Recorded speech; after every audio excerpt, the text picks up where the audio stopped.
What if the man shaping America's most powerful state once struggled to read a single sentence out loud? What if privilege came with pain and leadership was born from instability? This is Gavin Newsom, not just a politician, but a survivor of chaos, pressure, and reinvention. Early life, privilege with cracks beneath the surface. Gavin Christopher Newsom was born in 1967 into a family that looked powerful on paper. His father was a state appeals court judge. Connections were strong, doors were open, but behind that image was instability. His parents divorced when Gavin was young. Money problems followed, and the emotional ground beneath him never felt steady. A hidden struggle few people knew what most people don't know. Gavin Newsom struggled with severe dyslexia. Reading was painful. Public speaking was terrifying. Simple classroom tasks became battles. Teachers doubted him. Peers underestimated him. But inside, something hardened. Failure wasn't an option. It was fuel. Instead of quitting, Gavin learned to outwork his weakness. He memorized speeches. He listened instead of reading. He adapted relentlessly. Dyslexia didn't disappear, but it stopped controlling him. College years, reinvention begins. He attended Santa Clara University, where discipline replaced confusion, not because things were suddenly easy, but because he refused to stay small. Friends noticed something different. Gavin wasn't the loudest voice, but when he spoke, people listened. The first taste of leadership didn't come from ambition alone. It came from empathy, from understanding what it meant to struggle quietly while the world assumes you're fine. That empathy would later define his politics. Mentorship that changed everything. A pivotal moment arrived when billionaire Gordon Getty became a mentor. Not a handout, but a lesson in responsibility, pressure, and expectation. With support came accountability, and Gavin didn't waste it. Entrepreneurial hustle before politics. Before politics, there was business. Wine shops, hospitality ventures, long nights, real risk. He learned how systems work, how people behave under pressure, and how decisions affect livelihoods. These lessons would later shape his governance style. The emotional core behind the ambition. Gavin Newsom wasn't chasing power. He was chasing control. Over his future, over his voice, over a narrative that once labeled him limited. But childhood resilience is only the beginning, because next came San Francisco. Controversy, national attention, and decisions that would divide America. Gavin Newsom didn't enter politics quietly. He entered it at full speed, with confidence that unsettled veterans and decisions that shook institutions. San Francisco was about to become his proving ground. The leap into politics. In the late 1990s, Gavin Newsom stepped into public life by joining San Francisco's Board of Supervisors. He was young, polished, different, and that alone made him controversial. Old guard politicians distrusted him. Activists questioned his privilege. Media watched closely. Every move mattered. A city of extreme San Francisco wasn't an easy city to govern. Extreme wealth, extreme poverty, extreme opinions, homelessness, housing crises, inequality. Every issue collided in public view, and Newsom didn't hide from it. Care Not Cash, a risky gamble. One of his earliest bold moves was the Care Not Cash initiative. Instead of direct cash payments to the homeless, the program shifted funds towards services, housing, and rehabilitation. Supporters called it responsible. Critics called it heartless, but Newsom stood firm. This wasn't about popularity, it was about policy. Becoming mayor faster than anyone expected. In 2003, Gavin Newsom ran for mayor of San Francisco. Against seasoned opponents, against skepticism, against the idea that he was too young. He won. At 36 years old, he became one of the youngest mayors in the city's history. The moment that changed everything. Then came February 2004, a single decision that would propel Gavin Newsom onto the national stage. Against federal law, against his own party's caution, he authorized same-sex marriage licenses in San Francisco. A nation watches couples lined up for blocks. Cheers, tears, anger, praise. Cameras from around the world captured the moment. Newsom became a symbol. To supporters, a hero. To critics, a reckless disruptor. The consequences came. Fast courts stepped in. Marriages were halted. Political backlash followed. He was accused of grandstanding, of ambition disguised as morality. But history would later tell a different story. Leadership under fire. Being mayor wasn't glamorous. Budget shortfalls, public criticism, economic downturns. Newsom faced rising homelessness and housing shortages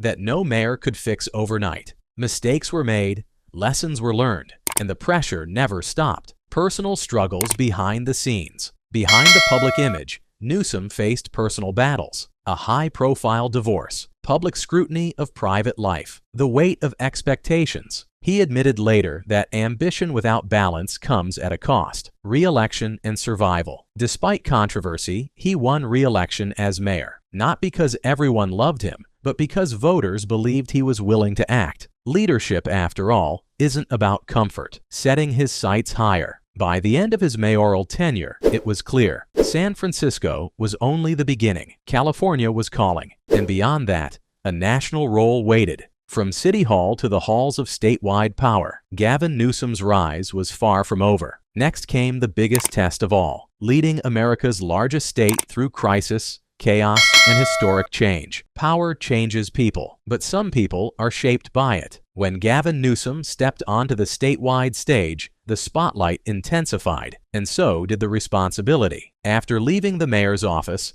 Gavin Newsom became Lieutenant Governor of California. To critics, it looked ceremonial. To Newsom, it was preparation. He studied the machinery of state power: budgets, infrastructure, energy policy, education. He wasn't rushing. He was positioning. In 2018, Gavin Newsom was elected governor of California, the leader of the world's fifth largest economy. This wasn't symbolic power. This was real influence. Over 40 million residents, trillions in economic activity, policies watched by the entire nation. Unlike the stereotype of political luxury, Gavin Newsom's California residence reflects restraint. No gold-plated excess, no isolation from reality. The governor's mansion is functional, secure, and designed for governance. Meetings, briefings, late nights. It's not a palace, it's a command center. Every decision as governor has consequences measured in billions. Wildfires, housing shortages, climate change, economic inequality. California's problems don't pause for politics, and neither does scrutiny. Then came the moments that defined his leadership. Historic wildfires, power grid failures, a global pandemic. Decisions were made in real time, with incomplete information and impossible trade-offs. Some praised his decisiveness, others criticized his restrictions. Leadership, once again, came with division. In 2021, Gavin Newsom faced a recall election, a rare and public challenge to his authority. It wasn't just political, it was personal. Every action, every mistake, every headline was put on trial. And when the votes were counted, he survived,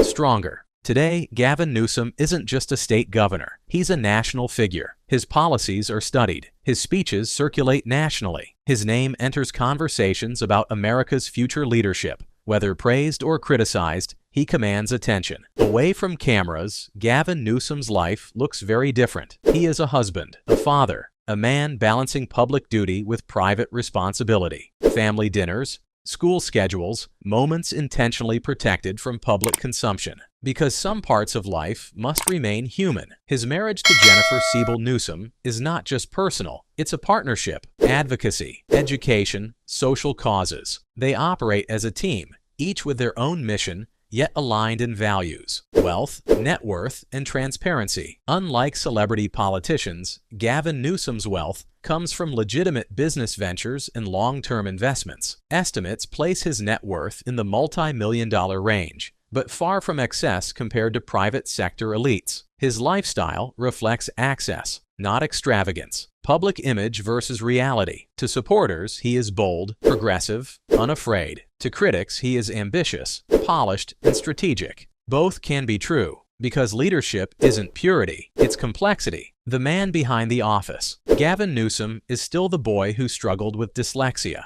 Still the young man who refused to be underestimated. Still the leader learning in real time. From childhood instability to governing America's most influential state, Gavin Newsom's story is not finished. The next chapter may not just shape California, it may shape the nation. When power grows, so does resistance. And for Gavin Newsom, the loudest battles weren't always fought in government chambers. They were fought in the media spotlight. As governor of California, Gavin Newsom became a national lightning rod. Cable news debates, social media outrage, endless headlines. To supporters, he represented progress. To opponents, he symbolized everything they opposed. Neutral ground disappeared. Unlike many politicians, Newsom didn't avoid confrontation. He leaned into it. Televised debates, direct rebuttals, public challenges to rival governors. He understood something crucial. Silence creates narratives. Speaking creates control. Red state versus blue state narrative.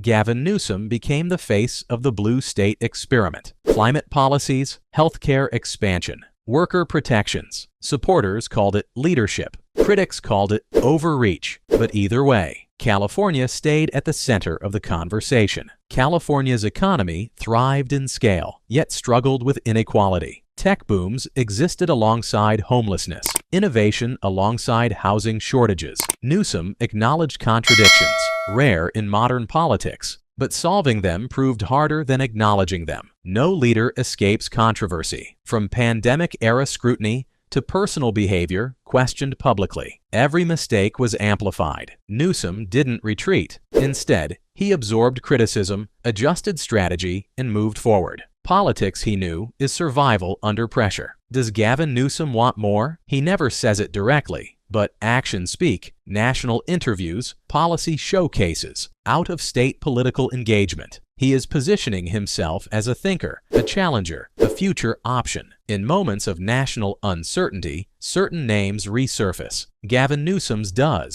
not because he demands it, but because his profile demands attention.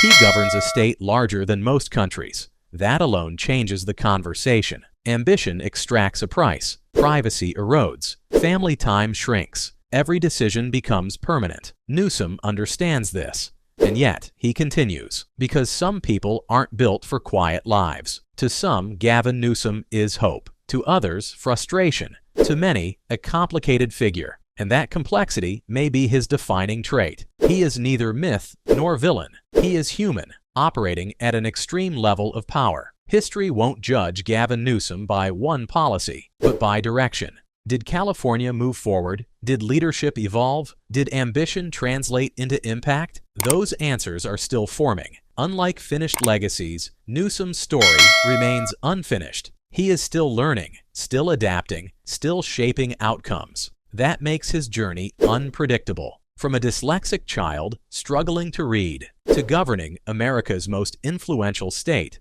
Gavin Newsom's life is a reminder that leadership isn't about perfection. It's about endurance. And the final chapter has yet to be written.